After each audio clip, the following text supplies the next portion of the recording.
एक घमंडी राजा अपने नए बने महल के सामने बहने वाली पवित्र नदी पर विशाल पत्थर का बांध बनवा देता है ताकि सारा पानी सिर्फ उसके बाग बगीचों में जाए। बांध बनते ही नीचे बसे गांव सूखने लगते हैं, खेतों में दरारें पड़ जाती हैं, पेड़ मुरझा जाते हैं और नदी में रहने वाले कछुए, मछलियां और पक्षी तड़पने लगते हैं। उसी गांव में एक बूढ़ी चरवाहिन रहती थी जिसके पास सिर्फ एक छोटी सी गाय थी। गाय रोज नदी किनारे जाकर पानी पीती थी, लेकिन आज नदी सूखी देखकर वह जोर जोर से रंभाने लगी। बूढ़ी चरवाहिन समझ गई कि कुछ बड़ा अनर्थ हुआ है। वह कांपते पैरों से सूखी नदी के बीच बैठ गई और मिट्टी को माथे से लगाकर बोली, हे धरती माँ, अगर आज पानी नहीं आया तो सब खत्म हो जाएगा। उसी पल जमीन के नीचे से हल्की सी कंपन होती है। सूखी नदी के बीच एक पुराना शिवलिंग प्रकट होता है जो सदियों से मिट्टी में दबा था।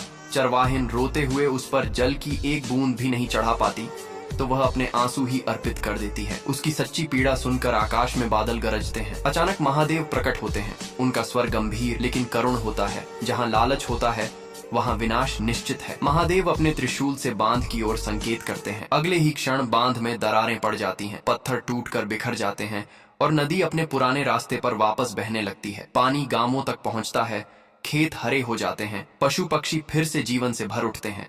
राजा डर के मारे महादेव के चरणों में गिर पड़ता है। महादेव कहते हैं, प्रकृति किसी एक की नहीं होती, जो इसे बांधने की कोशिश करता है वही सबसे पहले टूटता है।